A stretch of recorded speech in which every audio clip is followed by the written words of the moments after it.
ప్రభుత్వాన్ని ప్రశ్నించే ఈ ధర్నా చేయి కలే యుద్ధం జరిపేందుకు ఇంకెందుకు అడుగు అడుగు అడుగు అడుగు అడుగు అడుగు అడుగు అడుగు నిలవేసి నువ్వు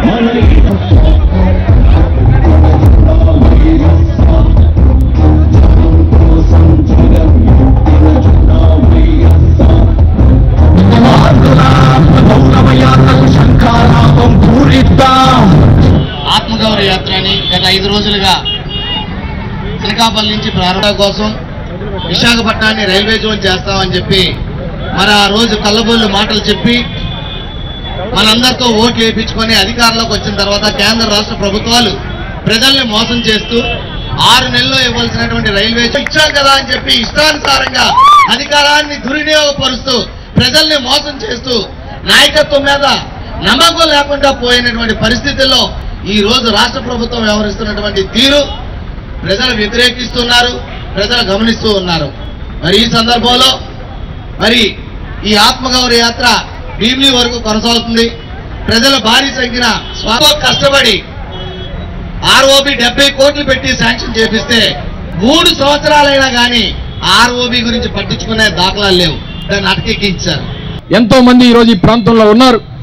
ఈ రోజు వైఎస్ఆర్ కాంగ్రెస్ పార్టీ గత 3 సంవత్సరాలుగా ఈ రాష్ట్ర భవిష్యత్తు కోసం, ఈ ప్రాంత భవిష్యత్తు కోసం జగన్మోహన్ రెడ్డి గారి నాయకత్వంలో అనేకమైనటువంటి పోరాటాలు చేశాం.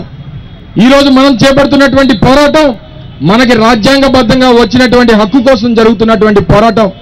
2014లో రాష్ట్ర విభజన జరిగినప్పుడు ఈ ప్రాంతానికి రైల్వే జోన్ ఇస్తాం, కేవలం 6 నెలల పరిమితిలోనే దాన్ని ఏర్పాటు చేస్తామన్నటువంటి మాట చెప్పారు. ఈరోజు తెలుగుదేశం పార్టీ, భారతీయ జనతా పార్టీ 2 అధికారంలోకి వచ్చాయి. అధికారంలోకి వచ్చి దాదాపు 3 సంవత్సరాలు పూర్తవుతా ఉంది.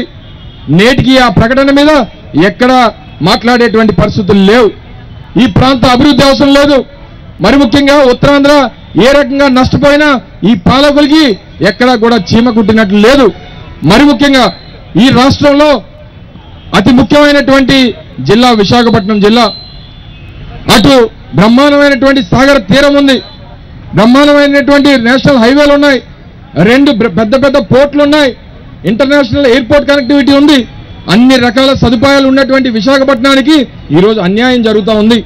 ఈరోజు విశాఖపట్నంలో సభలు పెట్టుకోవడానికి, విశాఖపట్నంలో సమావేశాలు పెట్టుకోవడానికి, విశాఖపట్నంలో పార్ట్నర్షిప్ సమిట్లు పెట్టుకోవడానికి విశాఖపట్నంలో ఉన్నటువంటి సదుపాయాలన్నీ కావాలి. విశాఖపట్నం కావాలి, విశాఖపట్నంలో ఉన్నటువంటి హోటల్స్ కావాలి, విశాఖపట్నంలో ఉన్నటువంటి రకరకాలైనటువంటి అన్ని ఉపయోగకరమైనటువంటి అంశాలు కావాలి. కానీ విశాఖపట్నం ప్రజల అవసరం లేదు, విశాఖపట్నం అభివృద్ధి అవసరం లేదు, విశాఖపట్నంలో ఉన్నటువంటి నిరుద్యోగ యువత అవసరం లేదు, విశాఖపట్నం అభివృద్ధి మాత్రం ఆయనకి అవసరం లేదు. ఈరోజు ఎప్పుడు కూడా ఈ రాష్ట్ర ముఖ్యమంత్రికి, మరి ముఖ్యంగా తెలుగుదేశం పార్టీకి గతంలో 9 సంవత్సరాలు ఆయన ముఖ్యమంత్రిగా ఉన్నా, ఇప్పుడు 3 సంవత్సరాలు ముఖ్యమంత్రిగా ఉన్నా ప్రతిసారి కూడా ఆయనకి విశాఖపట్నం ఉపయోగపడింది తప్ప ఏ రోజు తెలుగుదేశం పార్టీ విశాఖపట్నానికి ఉపయోగపడలేదన్నటువంటి విషయాన్ని తెలియజేస్తా ఉన్నా. ఆ రోజు విశాఖపట్నంలో ఉన్నటువంటి పరిశ్రమలు కాపాడినా, విశాఖపట్నంలో ఉన్నటువంటి స్టీల్ ప్లాంట్ని కాపాడినా, విశాఖపట్నంలో ఉన్నటువంటి BHPని కాపాడినా, విశాఖపట్నంలో ఉన్నటువంటి షిప్ యార్డ్ కాపాడినా అది కేవలం రాజశేఖర రెడ్డి గారి దయ వల్లే ఇవన్నీ కూడా కాపాడాయన్నటువంటి విషయాన్ని తెలియజేస్తా ఉన్నాం. ఈ రోజు మనం ఈ ప్రాంతంలో సమావేశం పెట్టుకున్నాం. ఇంత పెద్ద రోడ్డు వచ్చింది, 200 అడుగుల రోడ్డు వచ్చింది, అది ఎవరి వల్ల అని చెప్పి సందర్భంగా అడుగుతా ఉన్నా. కేవలం రాజశేఖర రెడ్డి గారు తీసుకున్నటువంటి ఒక ఆలోచన వల్ల ఈ రోజు ఇంత పెద్ద రహదారులు ఈ ప్రాంతానికి వచ్చాయి. ఈ ప్రాంతం ఈ మేరకు అభివృద్ధి చెందింది. ఈ ప్రాంతంలో అనేకమైనటువంటి ఏవైతే పరిశ్రమలు రాబోతా ఉన్నాయి, ఈ రోజు రియల్ ఎస్టేట్ పరంగా ఈ ప్రాంతం ఎంతో అభివృద్ధి చెందింది. అది కేవలం రాజశేఖర రెడ్డి గారి దయ వల్ల అని చెప్పి సందర్భంగా తెలియజేస్తా ఉన్నా. ఈ రోజు ఏ ఉపయోగకరమైనటువంటి కార్యక్రమం జరిగినా, ఈ ప్రాంతానికి ఏ అభివృద్ధి కార్యక్రమం జరిగిందన్నా, ఈ ప్రాంతంలో ఏ పరిశ్రమ వచ్చిందన్నా ఒక్క రాజశేఖర రెడ్డి గారి దయ వల్ల అయినటువంటి విషయాన్ని తెలియజేస్తా ఉన్నా. ఇందాక సోదరులు చెప్పారు, ఈరోజు ఈ ప్రాంతంలో అనేకమైనటువంటి సమస్యలు ఉన్నాయి. ముఖ్యమైనటువంటి సమస్య ఈ సింహాచలం భూ సమస్య. దాదాపు 2014 ఎన్నికల్లో ఈ ప్రాంతంలో తిరిగినటువంటి ప్రతి తెలుగుదేశం పార్టీ శాసనసభ్యు అభ్యర్థి ప్రతి ఒక్కరు చెప్పారు, నన్ను గెలిపించండి, 3 నెలల్లో ఈ సమస్యను నెరవేర్చేస్తా ఉన్నారు. ఒకరైనా అన్నాడు 6 నెలల్లో నెరవేర్చకపోతే నా పదవికే రాజీనామా చేస్తానన్నటువంటి మాట చెప్పాడు. ఇందాక సోదరుడు చెప్పినట్టు ఆయనకి మంత్రి పదవి ఇవ్వకపోతే రాజీనామా చేస్తాడు తప్ప ప్రజా సమస్యల మీద ఏ రోజు పోరాటం చేసినటువంటి పరిస్థితులు లేవు. తండ్రి కొడుకులు ఇద్దరు ఈ ప్రాంతాన్ని దోచుకోవడానికి, ఈ ప్రాంతంలో ఉన్నటువంటి భూముల మీద, ఈ ప్రాంతంలో ఉన్నటువంటి ఏవైతే అనేకమైనటువంటి డబ్బులు వచ్చేటువంటి కార్యక్రమాల మీద వారి దృష్టి అంతా ఉంది. ఈరోజు అనేక సమస్యల మీద పోరాటం చేస్తా ఉన్నాం. ఇందాక సోదరుడు చెప్పాడు, ఏదైతే గతంలో 10 రోజుల క్రితం ఇదే భూ సమస్య మీద గత నెల 27వ తారీఖున సోదరు అదీప్ రాజు గారు, అలాగే భీమిలి పెద్దలు నాయకులు కరి సీతారాం గారు, ఇద్దరు ముఖ్య నాయకులు కలిసి ఒక పెద్ద ర్యాలీని నిర్వహించి ఈవో దగ్గరికి వెళ్ళడం జరిగింది. ఈ సమస్యను నెల రోజుల్లో పరిష్కరించకపోతే పెద్ద ఎత్తున దీని మీద ఉద్యమం చేస్తామన్నటువంటి మాట చెప్పారు. ఎక్కడా కూడా చీమ గుట్టినట్లు లేదు. ఈరోజు 5 రోజులుగా ఆత్మగౌరవ యాత్ర అనకాపల్లిలో ప్రారంభమైనటువంటి యాత్ర ఈరోజు 5వ రోజుకి చేరుకుంది. ఈరోజు ఎక్కడా ప్రభుత్వం స్పందించట్లేదు, ఎక్కడా కేంద్ర ప్రభుత్వం మాట్లాడట్లేదు. స్థానికంగా ఉన్నటువంటి నాయకులు కనీసం కేంద్ర ప్రభుత్వం మీద ఒత్తిడి తీసుకొచ్చేటువంటి కార్యక్రమం చేయట్లేదు. వీరికి ఎక్కడా కూడా ఎవరికి మంత్రులు వచ్చాయా, ఎవరికి మంత్రులు రాలేదా, మా లోకేష్ బాబుకి ఏమి ఇచ్చారు, లోకేష్ బాబుకి ఏ మంత్రి ఇచ్చారు, ఈ మాటలే తప్ప అభివృద్ధి కోసం ఎక్కడా మాట్లాడేటువంటి పరిస్థితులు లేవు. నిజంగా ఈ రాష్ట్ర ముఖ్యమంత్రికి నిజంగా దమ్ము ధైర్యం ఉంటే, సిగ్గు శరం ఉంటే నీ కొడుకుని ఎమ్మెల్యేగా పెట్టి గెలిపించేటువంటి ధైర్యం లేనటువంటి నీకు దొడ్డి ధారణ నువ్వు ఎమ్మెల్సీగా చేసి ఈరోజు మంత్రిగా కూర్చోబెట్టావు. ఈరోజు పంచాయతీరాజ్ శాఖ ఇచ్చావు. నిజంగా పంచాయతీరాజ్ శాఖలో ఏ విభాగాలు ఉంటాయి, దాంట్లో ఏ సమస్యలు ఉంటాయి, దానికి ఎందుకు ఏ కార్యక్రమాలు వస్తాయి నీ కొడుక్కి తెలుసా అని అడుగుతా ఉన్నా. ఏ రోజన్నా ప్రజల్లో ఉన్నటువంటి సమస్యలు తెలుసుకున్నాడా అని అడుగుతా ఉన్నా. ఏ రోజు కూడా తెలియదు.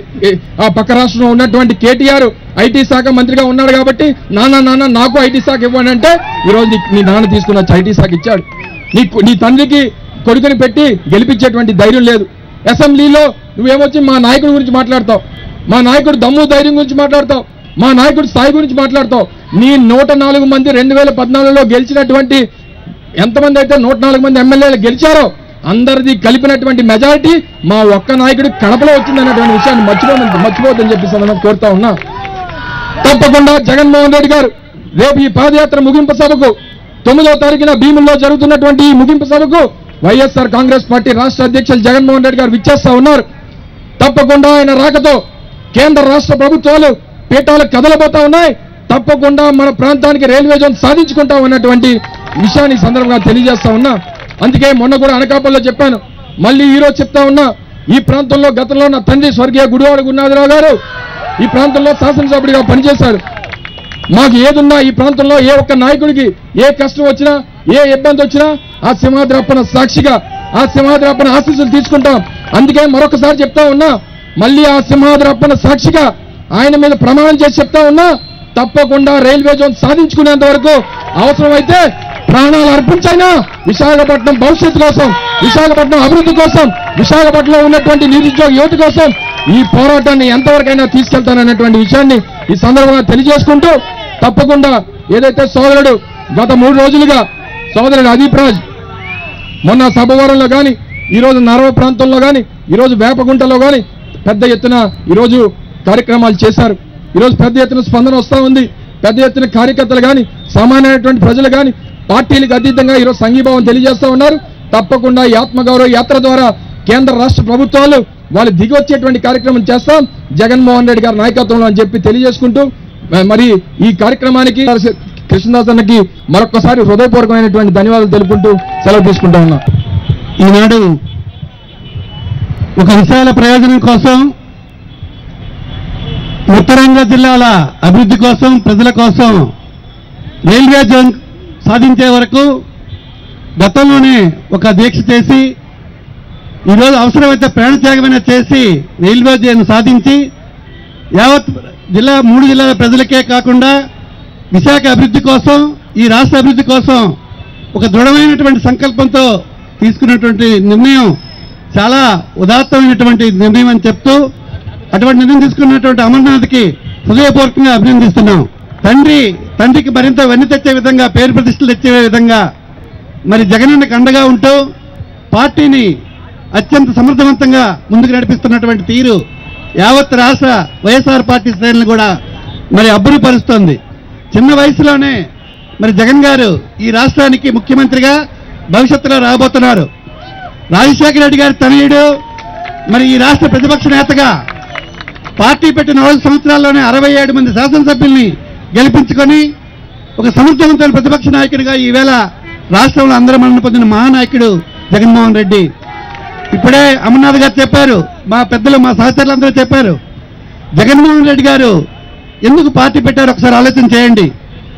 ఈ రాష్ట్రం అభివృద్ధి కోసం 2 సార్లు ముఖ్యమంత్రిగా రాజశేఖర రెడ్డి గారు అనేక సంక్షేమ కార్యక్రమాలు చేసి మరి ఎన్నో విధాలుగా మన విశాఖని అభివృద్ధి పథకం నడిపించినటువంటి మహానాయకుడు రాజశేఖర రెడ్డి గారు. మరి అవన్నీ కొనసాగించాలంటే భవిష్యత్తులో జగన్ గారి నాయకత్వం మనకు అవసరం. వైఎస్ఆర్ పార్టీ శ్రేణులంతా కలిసి ఏకోన్ముఖంగా ఈవేళ పనిచేయడం జరుగుతోంది. జగన్ గారు అత్యంత సమర్థవంతంగా అనేక ప్రజా సమస్యల మీద పోరాటం చేసిన తీరు మీరు చూస్తున్నారు. యువకుడు, ఉత్సాహవంతుడు, ధైర్యకల్పంతో చేసినటువంటి పట్టుదలతో పనిచేస్తున్నాడు. రాజకీయాల్లో అనేక ప్రజా సమస్యల మీద పోరాటం చేయడం జరుగుతుంది. ఈవేళ అమర్నాథ్ గారు చేస్తున్నటువంటి రైల్వే జోన్ కోసం చేసిన ప్రయత్నం ఒక విశాల ప్రయోజనం కోసం చేస్తున్నటువంటి ప్రయత్నం ఇది. ఏ ఒక్క వైఎస్ఆర్ పార్టీకో, అమర్నాథ్కో, తత మా సహచర ప్రజాప్రతినిధులకో ప్రయోజనం కోసం కాదు. ఇది యావత్ 3 జిల్లాల ప్రజలకి అత్యంత ప్రయోజనకరమైనటువంటి కార్యక్రమం ఈ రైల్వే జోన్. మరి కేంద్ర రాష్ట్ర ప్రభుత్వాలు తాత్సారం చేస్తూ అనేక రకాలుగా మరి మనల్ని వంచిస్తున్నారే తప్ప ముందుకు రావటం లేదు. ఎంతకాలం మీరు ఆగుతారు? ఇప్పుడు చెయ్యి ముడిచినటువంటి చెయ్యి ఏదో ఒక రోజు ఎప్పుక తప్పదు. మీరు 3 సంవత్సరాలు పరిపాలన చేశారు.